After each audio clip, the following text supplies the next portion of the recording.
Hello student, I am Neeru Panchal. आज हम chapter 1 लेंगे ज्योग्राफी का, जिसका नाम है रिसोर्सेज। तो व्हाट इज़ रिसोर्सेज और डिफाइन रिसोर्सेज। एनी ऑब्जेक्ट और सब्सटेंस लिविंग और non living that has utility is known as resources.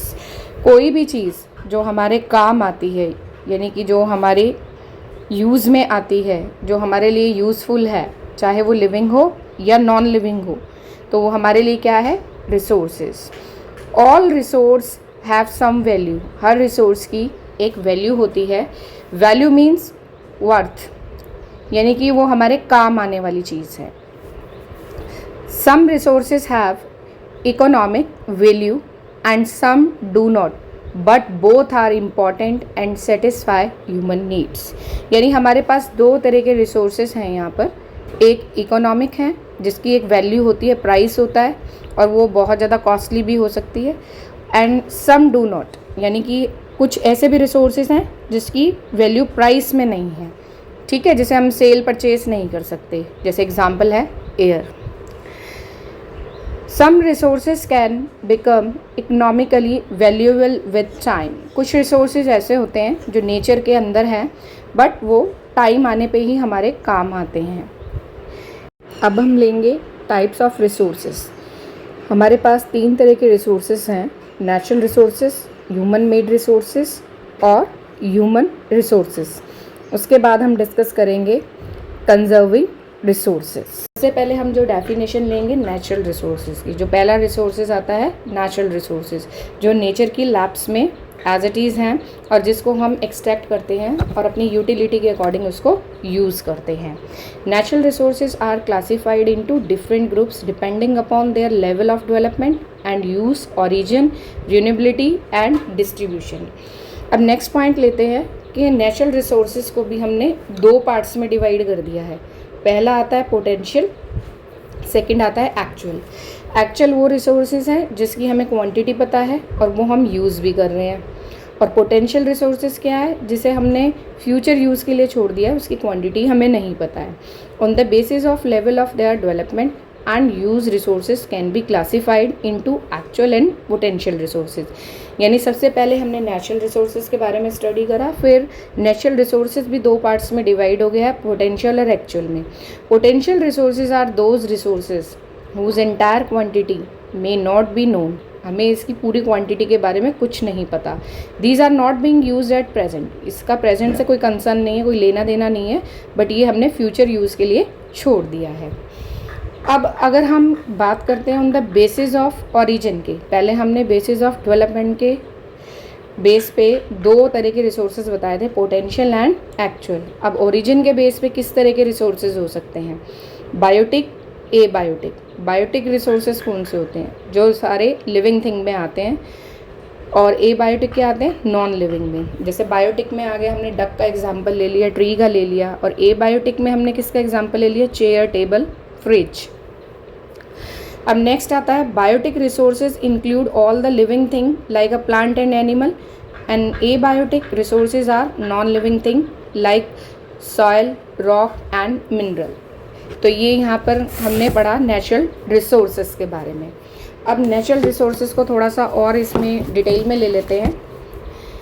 On the basis of renewability, अगर हम उसको देखें कि कौन से रिसोर्सेज रिन्यू हो सकते हैं, उसको बार बार यूज़ कर सकते हैं।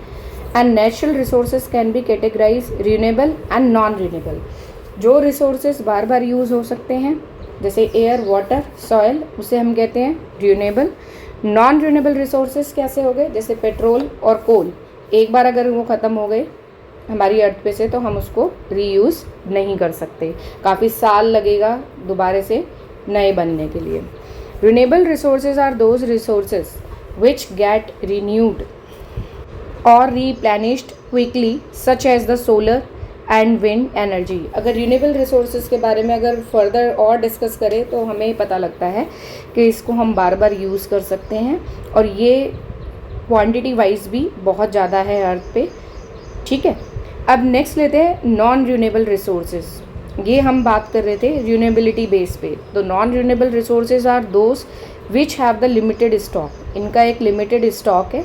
Once the stock are exhausted अगर एक बार इनका क्वांटिटी ख़त्म हो गई, इनका स्टॉक ख़त्म हो गया अर्थ से, तो इनको 1000 ईयर लगते हैं बनने में। It may take the thousands of year to be renewed and replenished such as the coal, petroleum, natural gas. अब है यूबिक्यूटस। अब यूबिक्यूटस रिसोर्सेज कौन से हैं? ये वो रिसोर्सेज हैं कि those are the present everywhere on the earth. Ubiquitous resources वो रिसोर्सेज हैं जो हर जगह आपको अर्थ पे मिल जाएंगे, जैसे वाटर, एयर, लैंड, ये हर जगह आपको मिलेंगे प्रेजेंट। फिर है लोकलाइज्ड रिसोर्सेज, यानी कि एरिया वाइज अगर हम देखें, localized resources are those resources which are found only in certain places. कुछ ऐसे रिसोर्सेज हैं जो अर्थ के कुछ पर्टिकुलर पार्ट्स पे ही, जोन में, एरिया में मिलते हैं, लाइक कॉपर और आयरन ओर। उसके बाद आता है यहाँ पर distribution of natural resources depend upon number of physical factor, कि वो टेरेन एरिया है, क्लाइमेट, उसका एल्टीट्यूड क्या है, तो इस पे भी डिपेंड करता है। अलग अलग रिसोर्सेज अलग अलग जोग्राफिकल लोकेशन में भी मिलते हैं। The distribution of resources is unequal across the earth, तो किसी जगह पे कोई रिसोर्स ज़्यादा है, किसी पे कोई रिसोर्स कम है, तो बिल्कुल इक्वल लेवल पे सारे रिसोर्सेज हमें हर एरिया के अर्थ पे नहीं मिलेंगे। तो हम टाइप्स ऑफ रिसोर्सेज में अभी नेचुरल रिसोर्सेज के बारे में पढ़ रहे थे, जिसमें हमने स्टडी किया डेवलपमेंट के बेसिस पे, ओरिजिन बेसिस पे, उसके बाद रिन्यूएबिलिटी के बेसिस पे, उसके बाद हमने यहाँ पर पढ़ा एरिया वाइज, उनका डिस्ट्रीब्यूशन वाइज भी हमने स्टडी किया। तो अब सेकंड टाइप ऑफ रिसोर्सेज आते हैं यहाँ पर, human made resources. Human made resources कौन से होते हैं? तो these resources which are the created from the natural resource by the human being to be produce useful, यानी ह्यूमन मेड रिसोर्सेज वो रिसोर्सेज होते हैं जो हमने नेचर से रिसोर्स को एक्सट्रैक्ट करा, उसको मॉडिफाई करा अपनी यूटिलिटी के लिए, कि वो हमारे लिए यूज़फुल हो जाए। जैसे इसका एग्जांपल हम ले लेते हैं, लाइक अ रोड, मशीनरी, व्हीकल्स। इसके बाद है technology is also used by human made resource. हम उस पर टेक्नोलॉजी को अप्लाई करते हैं एज ए ह्यूमन बीइंग और उसको मॉडिफाई करते हैं अपनी यूटिलिटी के लिए, कि वो बहुत ज़्यादा प्रोडक्टिव रहे। नेक्स्ट टाइप ऑफ रिसोर्सेज आते हैं ह्यूमन रिसोर्सेज। ह्यूमन रिसोर्सेज क्या है? Human resources refer to number and ability of the people can be make the best use of nature to create more resources when they have the knowledge, skills and technology। तो human resource का मतलब हो गया कोई भी human being है जिसके पास ability है वर्क को अच्छी तरीके से करने के लिए, परफॉर्म करने के लिए, और उसने अपनी स्किल्स को भी क्रिएट किया है, उसके पास नॉलेज भी है, उसने टेक्नोलॉजी को भी अप्लाई करा है, तो that people are called the human resources. Human resources development refer to improving the quality. तो ह्यूमन रिसोर्सेज क्या होते हैं? जो अपनी लाइफ की क्वालिटी को इम्प्रूव करते हैं, हमारे देश की जितने भी रिसोर्सेज हैं उनको भी डेवलप करते हैं अपनी स्किल्स के थ्रू, और फिर वो और भी ज़्यादा क्या करते हैं, ह्यूमन रिसोर्सेज को तैयार करते हैं। लाइक एग्जांपल ऑफ टीचर, कि टीचर एक क्या है, ह्यूमन रिसोर्स है, उसके पास स्किल्स है, लीडरशिप है, टीचिंग की तरह तरह की उसके पास क्वालिटीज़ हैं, और वो अपने बच्चों को पढ़ाता है फ्यूचर के लिए ह्यूमन रिसोर्स तैयार करने के लिए। अब इसमें हम जो लास्ट टॉपिक लेंगे वो लेंगे कंजर्विंग रिसोर्सेज, यानी conservation of resources. Conservation resources का मतलब होता है कि रिसोर्सेज को केयरफुली यूज़ करना, वेस्टेज को रोकना रिसोर्सेज के, और ऐसे रिसोर्सेज को सेलेक्ट करना कि जिसको हम ज़्यादा से ज़्यादा यूज़ कर सकते हैं, यानी कि रिन्यूएबल रिसोर्सेज को जो अर्थ पे बहुत ज़्यादा प्रेजेंट हैं उन रिसोर्सेज को ज़्यादा यूज़ करना। और बाकी जो रिसोर्सेज ऐसे हैं जो हमने पहले ही हाईलाइट कर रखे कि ये रिसोर्सेज एक टाइम के बाद ख़त्म हो जाएंगे, उसके अल्टरनेट्स देखना, और कुछ रिसोर्सेज को हमें फ्यूचर यूज़ के लिए यानी फ्यूचर जनरेशन के लिए भी छोड़ना है। Sustainable use of resources refer to, अब सस्टेनेबल कई बार पूछा जाता है एग्जाम में, what is a sustainable use of resources. तो इसका मतलब क्या है कि हम रिसोर्सेज को केयरफुली यूज़ करेंगे और अपनी नीड्स को भी बैलेंस करेंगे, और कुछ ऐसे रिसोर्सेज होंगे जो फ्यूचर में ख़त्म हो सकते हैं, उसे फ्यूचर जनरेशन के लिए छोड़ देंगे, और ज़्यादा ऐसे रिसोर्सेज को यूज़ करेंगे जो रिन्यूएबल है, जिसको हम बार बार यूज़ कर सकते हैं। Sustainable use of resources refer to carefully utilizing resources and balancing the need to use resources and also conserve them for the future generation. इन्हें future generation के according ही छोड़ दिया जाएगा. It is our duty to ensure, ये हमारी duty है, that all use of renewable resources are sustainable. हमें कोशिश करना चाहिए कि जितने भी हम रिसोर्सेज यूज़ करते हैं, ये हमारी ड्यूटी, मॉरल और सोशल ड्यूटी भी है कि जितने भी रिसोर्सेज हम यूज़ करते हैं वो रिन्यूएबल रिसोर्सेज ही हों, मैक्सिमम क्या हो, रिन्यूएबल. अगर नॉन रिन्यूएबल हम ज़्यादा यूज़ करेंगे तो रिसोर्सेज ही ख़त्म हो जाएंगे सारे, फ्यूचर के लिए तो कुछ बचेगा ही नहीं.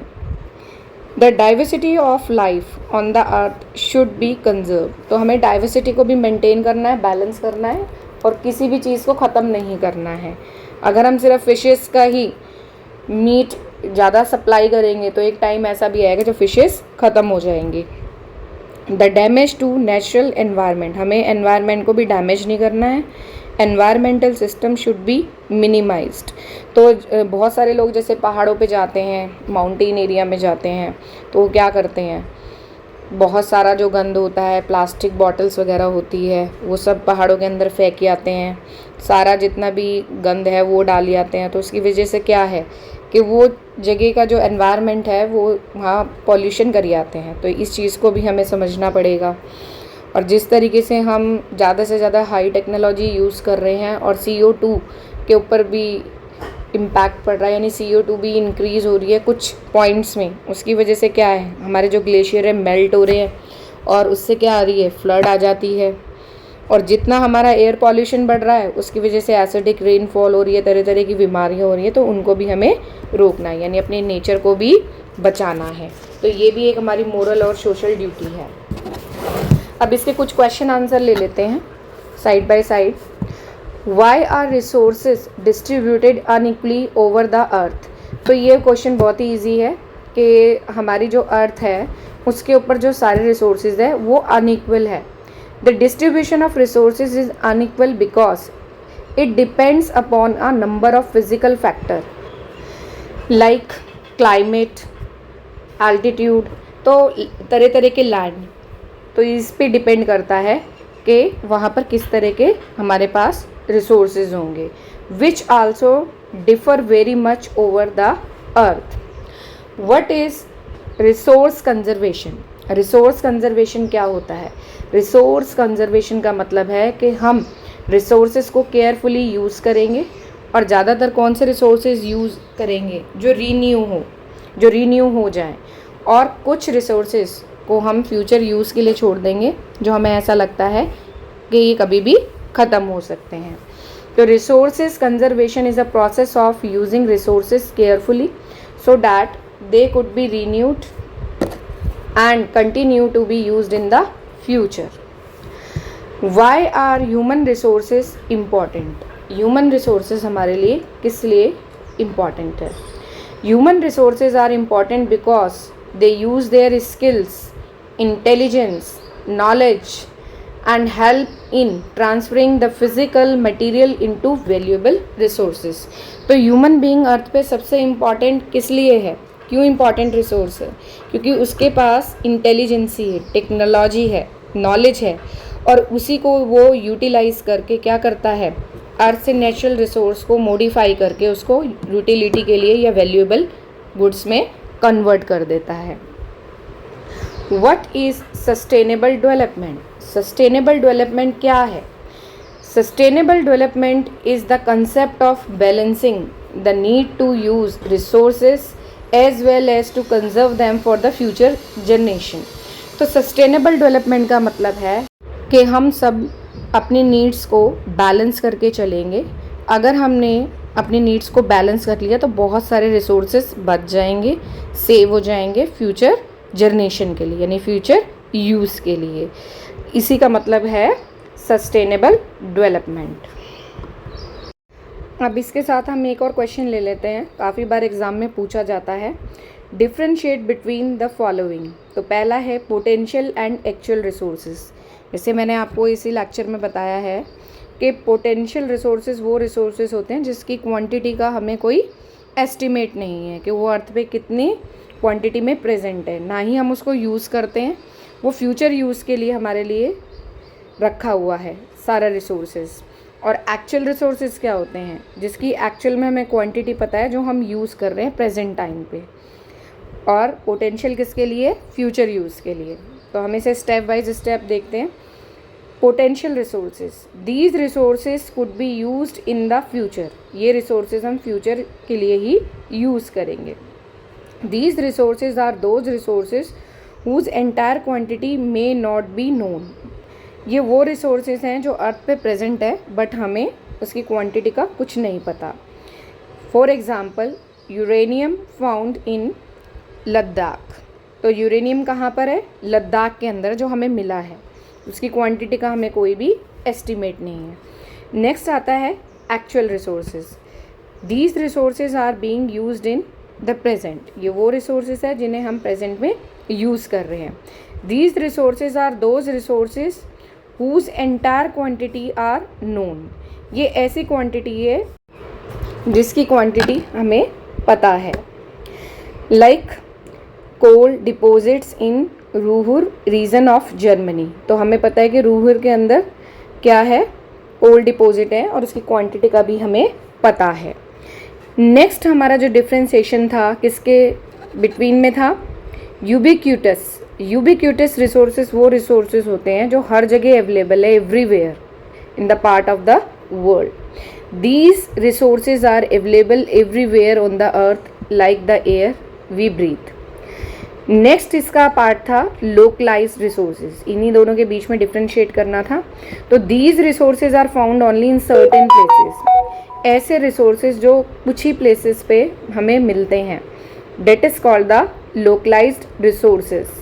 तो these resources are found only in the certain places on the earth like copper and iron ore.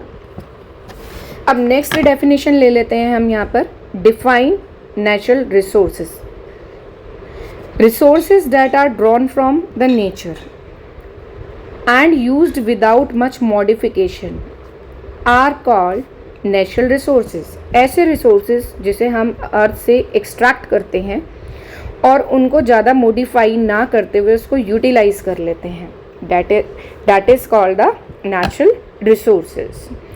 Give the 5 examples of natural resources। The examples of natural resources like soil, minerals, air, sun and water। What do you mean by resources? Resources क्या होते हैं, जो हमारी needs को satisfy करते हैं वही क्या हो जाते हैं, रिसोर्स। तो anything that can be used to satisfy a need, कोई भी ऐसी चीज़ जो हमारी नीड को सेटिस्फाई कर रहा है, that is called the resources। What is technology? Technology is the application of latest knowledge, कोई भी हमारी लेटेस्ट नॉलेज है जिसको हम यूज़ कर रहे हैं। एंड स्किल इन डूइंग और मेकिंग थिंग्स, किसी भी चीज़ को बनाने के लिए हम स्किल यूज़ कर रहे हैं, तो that is called your technology. What is patent? Patent का मतलब क्या है, अगर सपोज करो किसी ने कोई इन्वेंशन की है, कोई आइडिया दिया है और वो उसी पर्सन ने सारी मेहनत करी है, तो उसके पास उस चीज़ के लिए क्या आ जाएंगे, कुछ स्पेशल राइट आ जाएंगे, तो that is called the patent right. Patent means the exclusive right over any idea और इन्वेंशन। नेक्स्ट आता है, how are people the most important resources, जो आम जनता है, जो लोग हैं, वो किस लिए इम्पोर्टेंट रिसोर्सेज है। The people are most important resources as their idea, knowledge, invention, discoveries lead to the creation of more resources। जो ह्यूमन बीइंग है वो इसलिए इम्पॉर्टेंट है क्योंकि उसके पास नॉलेज है, आइडियाज़ हैं, नई नई इन्वेंशंस हैं, नई नई खोज वो करता है, डिस्कवरीज करता है और वो कुछ नई चीज़ क्रिएट भी करता है और रिसोर्सेज को वो बनाता भी है। तो that's why the human being is very important resource. Next question आता है, how is value of resources measured? तो हम किसी भी रिसोर्स की वैल्यू कैसे मेज़र कर सकते हैं, तो इसका आंसर आएगा, some resources have economic value, some do not. तो कुछ ऐसी चीज़ें हैं जिसकी वैल्यू मार्केट में बहुत ज़्यादा महंगी है, जैसे गोल्ड सिल्वर हो गया, ठीक है, और कुछ की ज़्यादा महंगी नहीं है, जैसे सनलाइट हो गया, क्योंकि उसकी कोई वैल्यू पैसों में नहीं है, प्राइस में नहीं है, जैसे सनलाइट हो गई हमारी, ठीक है। For example like the metals may have an economic value, a beautiful landscape may not. अगर आप कोई माउंटेन एरिया में जा रहे हो, किसी माउंटेन को देख रहे हो, किसी वाटरफॉल को देख रहे हो, तो उसकी प्राइस में कोई वैल्यू नहीं है, ठीक है। तो but both are important and satisfy human needs, और दोनों ही ह्यूमन नीड्स को सेटिस्फाई कर रहे हैं। एक बार इसको दोबारा समझते हैं। कुछ रिसोर्सेज ऐसे होते हैं जिनकी इकोनॉमिक वैल्यू होती है, जिनके प्राइस होता है, जैसे हम मानते हैं गोल्ड सिल्वर हम वियर कर रहे हैं, डायमंड प्लैटिनियम यूज़ कर रहे हैं, तो इसकी मार्केट में कुछ कॉस्ट होती है, कुछ वैल्यू होती है, वो पे करने के बाद ही हमें मिलता है, तभी वो हमारी नीड को सेटिस्फाई कर सकते हैं। बट कुछ रिसोर्सेज ऐसे होते हैं जिसकी प्राइस में वैल्यू नहीं है, but they are very important, फिर भी वो हमारी नीड सेटिस्फाई करते हैं। जैसे हम विंटर में सनलाइट लेते हैं, सनलाइट कितनी ज़्यादा इंपॉर्टेंट है हमारे लिए, मगर उसके लिए हमें कोई पैसा तो पे नहीं करना। अब रेनी सीज़न आ रहा है, तो रेनी सीज़न के अंदर हम रेन को यूज़ करते हैं, ठीक है, रेन वाटर को भी यूज़ करते हैं, और रेन हमारे लिए वैसे भी इम्पॉर्टेंट है एग्रीकल्चर एक्टिविटी के लिए भी। तो इस तरीके से हमने समझा। नेक्स्ट क्वेश्चन आता है, what are actual resources. Actual resources कौन से होते हैं? जिस रिसोर्सेज की क्वांटिटी हमें पता है और एट अ प्रेजेंट हम उसे यूज़ कर रहे हैं। Actual resources are those resources whose quantity is known and these resources are being used in the present. अब नेक्स्ट क्वेश्चन लेंगे हम, what does resources conservation mean. Resources conservation का मतलब क्या है कि हम रिसोर्सेज को प्रोटेक्ट प्रिजर्व करेंगे, यानी कि उनको बचा के रखेंगे फ्यूचर यूज़ के लिए। The using resources carefully giving them time to renew, यानी कि कंजर्वेशन हम कैसे कर सकते हैं कि अगर हम एक पर्टिकुलर रिसोर्स ही बार बार यूज़ कर रहे हैं तो कुछ उसको टाइम भी दे रिन्यू के लिए। अगर सपोज़ करो कि बहुत सारे पेड़ लगे हुए हैं और हमने सारे पेड़ एक ही साथ काट दिए, तो अगली बार हमें पेड़ ही नहीं मिलेंगे, यानी ट्रीज़ ही नहीं मिलेंगे। तो हम कुछ सिलेक्टेड जोन पे ट्रीज़ काटें और इतने वो जो ट्रीज़ हैं वो फिर से ग्रो हो जाए, जहाँ पर हमने उसको काटा था उस एरिया में फिर से डेवलप हो जाए। तो हम कहेंगे कि कंजर्वेशन मीन कि यूजिंग रिसोर्सेज केयरफुली, उनको केयरफुली यूज़ भी करना है, उनको थोड़ा टाइम भी देना है रिन्यू करने के लिए। तो इस कॉल्ड द रिसोर्सेज कंजर्वेशन। इसको दूसरे एग्जांपल से समझेंगे। एक पॉन्ड है, अगर हम उसमें सारी ही मछलियों को मार डालेंगे, ठीक है, सारी ही फिशेस को हम यूज़ कर लेंगे मीट के लिए, तो अगली बार तो उसमें कोई फ़िश ही नहीं होगी। तो हम क्या करेंगे, पहले एक तरफ से एक पॉन्ड से कुछ फिशेस को लेंगे, उसका ऑयल यूज़ करना है या उसको मीट सप्लाई करना है, फिर इतने दूसरे पॉन्ड को देखेंगे, वहाँ से कुछ फिशेस ले लेंगे। तो इतने हम जब दूसरी पॉन्ड से फिशेस लेंगे तो इतने में जो पहले वाला पॉन्ड है उस पर फिर से क्या हो जाएगी, फिशेस और डेवलप हो जाएंगी। क्लियर हुआ? तो यहाँ पर थोड़ा सा इसमें डिफरेंस यही समझना है, जो कंजर्वेशन का मतलब यही है कि अगर हम किसी रिसोर्सेज को यूज़ करें, केयरफुली यूज़ करें और कुछ उसको टाइम भी दे रिन्यू होने के लिए। अब हमारे पास नेक्स्ट क्वेश्चन आता है, हाउ डज एन ऑब्जेक्ट और सब्सटेंस बिकम अ रिसोर्स। कोई भी ऑब्जेक्ट और जो सब्सटेंस है वो रिसोर्स कैसे बनता है। All the things used by us having utility, जो भी चीज़ हम यूज़ करते हैं उसकी एक यूटिलिटी होती है, एंड यूटिलिटी और usability is what makes an object और सब्सटेंस अ रिसोर्स। जब किसी भी चीज़ की यूटिलिटी होती है, वैल्यू होती है और वो हम उसको यूज़ भी कर रहे हैं, तो वो हमारे लिए क्या हो जाता है, रिसोर्स हो जाता है। तो एक बार फिर से हम ले लेते हैं यहाँ पर एक दो क्वेश्चन और। Describe the types of resources. हमारे पास 3 तरह के रिसोर्सेज हैं, natural resources, human made resources और ह्यूमन रिसोर्सेज। फिर नेक्स्ट है right the classification of natural resources. हमें यहाँ पर नेचुरल रिसोर्सेज की क्लासिफिकेशन बताना है। तो क्लासिफिकेशन कैसे बताएंगे नेचुरल रिसोर्सेज की, level of development and use, कि हमने उन रिसोर्सेज को कितना डेवलप करा है और वो कितने हमारे यूज़ में आ रहे हैं। On the basis of their origin, वो कहाँ पर मिले हैं हमें, उनका ओरिजिन बेस क्या है। On the basis of stock, उनका स्टॉक कितना है हमारे पास। लास्ट है on the basis of distribution, कि उसको किस तरीके से जोनल में डिस्ट्रीब्यूशन किया है, एरिया वाइज कितना डिस्ट्रीब्यूटेड है वो। ओके, तो ये था हमारा चैप्टर। Thank you.